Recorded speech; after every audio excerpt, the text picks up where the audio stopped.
சட்டமன்றம் என்பது மக்களுடைய பிரச்சனையை பேசுவதற்கு தான் சட்டமன்றம். ஆனால் அண்மை காலமாக சட்டப்பேரவையில் எதிர்க்கட்சிகள் பேசுவதற்கு, பிரதான எதிர்க்கட்சிகள் பேசுவதற்கு வாய்ப்பு மறுக்கப்படுகிறது. அந்த வகையில் இன்றைய தினம் நடைபெறுகின்ற மானிய கோரிக்கையின் அடிப்படையில் தான் ஒரு பிரச்சனையை எழுப்ப நான் முயன்றேன். அது அரசுடைய கவனத்திற்கு கொண்டு சென்று அரசுடைய பதிலை எதிர்பார்த்து இந்த கருத்தை சொல்ல முற்படுகின்ற பொழுது எனக்கு அனுமதி கொடுக்க மறுத்து விட்டார்கள். அதுவும் இதற்காக நான் அனுமதியே கொடுக்க முடியாது என்று திட்டவட்டமாக ஒரு சட்டப்பேரவைத் தலைவர் சொல்கிறார். எதிர்க்கட்சி தலைவருக்கு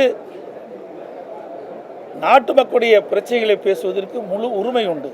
இது சட்டமன்றத்துடைய மரபு, காலங்காலமாக கடைபிடிக்கக்கூடிய மரபு. அந்த அடிப்படையில் தான் மக்களுடைய பிரச்சனையை முன்வைப்பதற்குத்தான் நான் எழுந்து அனுமதி கேட்டேன். அனுமதி சட்டப்பேரவை கொடுக்க மறுத்துவிட்டார். அதில் ஒரு மாதத்திற்கு முன்பு டாஸ்மாக் நிர்வாகத்தில் பல்வேறு வழக்குகளில் முதல் தகவல் அறிக்கை எஃப்ஐஆர் பதிவு செய்யப்பட்டது. இந்த நிலையில் அமலாக்கத்துறை டாஸ்மாக் தலைமை அலுவலகத்திலும் டாஸ்மாக் பிற அலுவலகங்களிலும் சோதனை மேற்கொண்டார்கள். அதோடு டாஸ்மாக் நிறுவனத்திற்கு சப்ளை செய்யும் மதுபான ஆலைகளிலும் சோதனை மேற்கொள்ளப்பட்டது. அமலாக்கத்துறை சோதனை செய்யப்பட்ட ஆவணங்களின் அடிப்படையில் பத்திரிகையிலே, ஊடகங்களிலும் செய்திகள் வெளியிட்டார்கள். இதை இதுவரை முதலமைச்சரோ அல்லது சம்பந்தப்பட்ட அமைச்சரோ இதற்கு எந்தவித ஒரு பதில் அறிக்கையும் வெளியிடப்படவில்லை. இதைத்தான் அரசுடைய கவனத்தில் கொண்டு வருவதற்கு நான் வாய்ப்பு கேட்டேன். இதில் என்ன தவறு இருக்கின்றது? இன்றைக்கு டாஸ்மாக் நிறுவனத்தில் 1000 கோடி ரூபாய் முறைகேடு நடைபெற்றதாக அமலாக்கத்துறை குறிப்பிட்டிருக்கின்றது.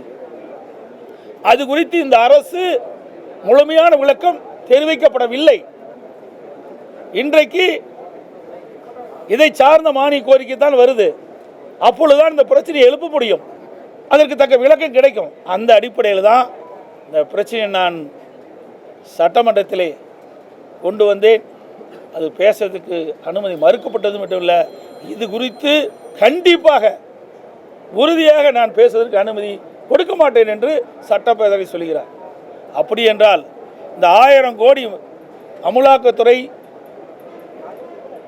டாஸ்மாக் தலைமை அலுவலகத்திலும் நிர்வாகத்திலும் டாஸ்மாக் சப்ளை செய்யும் மதுபான ஆலைகளிலும் மேற்கொண்ட சோதனை அடிப்படையில் 1000 கோடி ரூபாய் முறைகேடு நடைபெற்றது நிரூபணமாகிறது. அப்படித்தான் பொருள். அதற்குண்டான பதிலை இவர்கள் தெரிவிக்கப்பட்டிருந்தால் மக்களுக்கு அனைவருக்கும் தெரிஞ்சிருக்கும். அதைத்தான் நான் இந்த அரசினுடைய கவனத்திற்கு கொண்டு வந்தேன். மறுத்துட்டாங்க.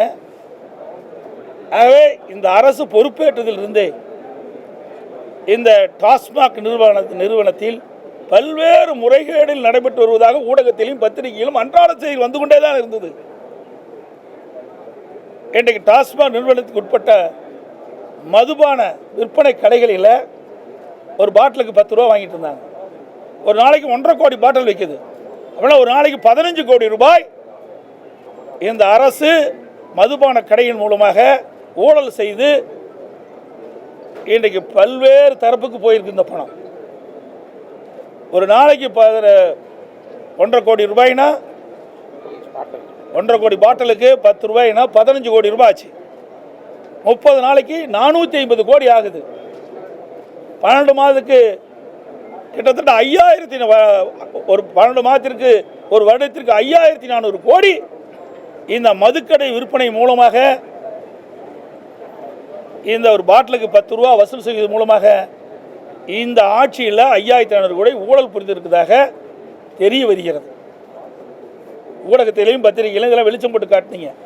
நேற்றைய தினம் கூட டாஸ்மாக் ஊழியர்கள் ஒரு போராட்டம் நடத்திருக்கும் போது அதில் தெரிவிக்கிறாங்க, நாங்கள் வாங்கினது உண்மைதான், இதை நாங்கள் மட்டும் வச்சுக்கல, பல அதிகாரிகள் கொடுத்தோம், சம்பந்தப்பட்ட அமைச்சருக்கு கொடுத்தோன்னு கூட உங்கள் தொலைக்காட்சியில் நான் பார்த்தேன். ஆக இதையெல்லாம் சட்டமன்றத்திலே பேசுவதற்கு வாய்ப்பு மறுக்கப்பட்டது என்பதை இந்த நேரத்தில் தெரிவிக்க விரும்புகின்றேன். இன்றைக்கு அமலாக்கத்துறை கண்டு நடுங்கிட்டு இருக்கிறாங்க, பதில் சொல்ல முடியாத நிலை. அதனால தான் இன்றைக்கு சட்டப்பேரவைத் தலைவர் என்றைக்கும் இல்லாதவருக்கு நீங்கள் எவ்வளோ முயற்சி எடுத்தாலும் இன்றைக்கு இதை எடுத்துக்கொள்ளவே முடியாது, அனுமதிக்கவே முடியாது என்று சொல்லுகின்ற நிலைக்கு இந்த அரசாங்கத்தினுடைய பின்னணி தெரிகிறது. திட்டமிட்ட செயல். நயினார் நாகேந்திரன் அவர்கள் ஒரு அரை மணி நேரம் சந்தித்து பேசியிருக்கோம். ஏதோ முக்கிய முடிவு எடுக்கப்பட்டிருக்கா? ஏங்க எங்கிட்ட எல்லாம் தான் வராங்க. பாட்டாளி மக்கள் கட்சி எம்எல்ஏ தான் தினம் வந்துட்டு இருக்காரு. அதுக்கு முட்டி விட ஏங்க ஒரு சட்டமன்ற உறுப்பினர் வர்றாரு, பேசுகிறாரு, போகிறாரு. நீங்கள் வெளியில் வாங்காட்டி இன்றைக்கி என் ரூம் வந்து தெரியுது. அங்கே லாபியில் நாங்கள் முதல் பேசிட்டு தான் இருக்கிறோம், பேசாதெல்லாம் கிடையாது. சட்டமன்ற உறுப்பினர் என்ற முறையில் நாங்கள் வந்து பேசுகிறோம், அவ்வளோதான், வேற ஒன்றும்லாம் கிடையாது. அதாவது மின்சாரத்தை பொறுத்த வரைக்கும் இப்பொழுதே மின்தடை ஏற்பட்டு விட்டது. இன்றைக்கு சென்னை மாநகரம், சென்னை புறநகர் பகுதியில் பார்த்தீங்கன்னா இந்த ஒரு வார காலமாக இரவில் அடிக்கடி மின்தடை ஏற்படுகிறது. இதனால் மக்களுடைய தூக்கம் இழந்து காலையில் வேலைக்கு செல்ல முடியாத ஒரு சூழ்நிலை, வியாபாரிகள் பணிக்கு செல்ல முடியாத நிலை இருக்குது. இதையெல்லாம் நாங்கள் அரசுடைய கவனத்துக்கு கொண்டு வர இருந்தோம், அதுக்கெல்லாம் வாய்ப்பு கொடுக்க மறுத்துட்டாங்க. அதோட இன்றைக்கு விவசாயிகளுக்கு பகலில் 6 மணி நேரம் மின்சாரம், இரவில் 8 மணி நேரம் மின்சாரம் கொடுக்குறாங்க. எப்படி வேளாண்மை மேற்கொள்ள முடியும்? அதிமுக ஆட்சி இருக்கின்ற பொழுது விவசாயிகள் பம்பு செட்டுக்கு 24 மணி நேரம் மும்முனை மின்சாரம் கொடுத்தோம். அப்போ தான் விவசாயிகள் வந்து வேளாண்மை மூலியமாக மேற்கொள்ள முடியும். ஏன்னா பகல் நேரத்தில் விவசாயிகள் பம்பு செட்டுக்கு மின்சாரம் கொடுத்தா தான் விவசாயிகளுடைய பயிர்கள் பயிரிட முடியும். அப்போ தான் விவசாய தொழிலாளர்கள் பணிக்கு வருகின்ற போது அந்த பம்பு செட்டுக்கு மின்சாரத்தை பயன்படுத்தி அந்த பயிர்கள் நடவு செய்ய முடியும். ஆனால் இந்த அரசுக்கு அதெல்லாம் கவலைப்படுறதே கிடையாது. யார் எக்கேடு கட்டு போனான்னு தெரியும், அது மேலிடத்திற்கு என்ன வேணுமோ அது வந்தால் போதுன்னு நினைக்கிறாங்க. அது விவசாயிகளை இன்றைக்கி புறக்கணித்திருக்கிறாங்க. அதோட இன்றைக்கு மக்களுக்கு குடிநீர் வழங்கக்கூடிய தமிழ்நாடு குடிநீர் வடிகால் வாரியத்துடைய மின் மோட்டாருக்கெல்லாம் இந்த தடை அடிக்கடி ஏற்படுவதால் முழுமையாக குடிநீர் வழங்க முடியாத சூழ்நிலை, குடிநீர் தட்டுப்பாடு ஏற்படுகிறது. இன்றைக்கு தமிழ்நாடு குடிநீர் வடிகால் வாரியத்திற்கு மின் மோட்டாருக்கு தடையெல்லாம் மின்சாரம் கொடுத்தா தான் இந்த கோடை காலத்தில் முழுமையாக குடிநீர் தட்டுப்பாடெல்லாம் வழங்க முடியும். அதையெல்லாம் நாங்கள் கொண்டு வராங்க. எதுக்குமே அனுமதி கொடுக்க மறுத்துட்டாங்களே.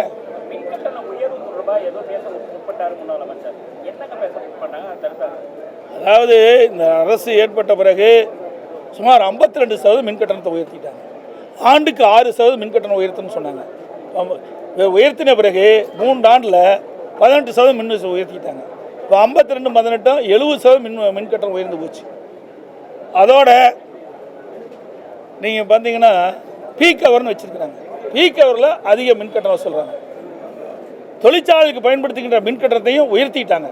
இதனால் தமிழ்நாட்டுக்கு வருகின்ற தொழிற்சாலையெல்லாம் அண்டை மாநிலத்துக்கு போயிட்டு இருக்குது. இதெல்லாம் பேசுவதற்கு எண்ணித்தான் இந்த அரசு மீது எந்த குறையும் சொல்லக்கூடாது. குறை சொல்ல முற்பட்டால் உடனே மைக்கை துண்டிச்சிருவாங்க, பேசுவதற்கு அனுமதி கொடுக்க மாட்டாங்க. இதை திட்டமிட்டு இந்த அரசாங்கம் சட்டப்பேரவை தலைவர் மூலமாக எங்களை பேச அனுமதி மறுக்கப்பட்டு நாங்கள் வெளிநடப்பு தான் செய்யணும். அதை எதிர்பார்த்து தான் இந்த செயலை செய்திருப்போம் என்று நாங்கள் எண்ணுகிறோம். சார், மாதம் ஒரு முறை மின் கணக்கீடு செய்யப்படும் அப்படின்லாம் கூட தேர்தல் அறிக்கையில் கொடுத்துருக்காங்க. இப்போ கடைசி சரியான கேள்வி. 2021 சட்டமன்ற பொதுத் தேர்தலும் போது திராவிட முன்னேற்ற கழக தேர்தல் அறிக்கையில் குறிப்பிட்டிருந்தாங்க, திராவிட முன்னேற்ற கழகம் ஆட்சிக்கு வந்தால் மாதம் ஒரு முறை கணக்கீடு செய்யப்படும் என்று. ஆனால் ஆட்சிக்கு வந்து 4 வருஷம் ஆச்சு, 5ஆவது வருஷம் வரப்போகுது, இது வரைக்கும் நிறைவேற்றலை. இது மக்களும் கேட்குறாங்க, ஊடக நண்பர்களும் பத்திரிகை நண்பர்களும் கேட்டுட்டு தான் இருக்கிறீங்க. பிரதான எதிர்க்கட்சி நண்பர்களும் நாங்களும் சட்டமன்றத்தில் கேட்டுட்டு இருக்கிறோம். ஆனால் இந்த விடியா ஆட்சியில் மக்களுடைய பிரச்சனையை அவர் பொருட்படுத்துதில்லை. 2021 தேர்தல் அறிக்கை மக்களை ஏமாற்றி ஆட்சி வருவதற்காக வெளியிடப்பட்ட அறிக்கை என்பதுதான் இதிலிருந்து தெரிய வருகிறது.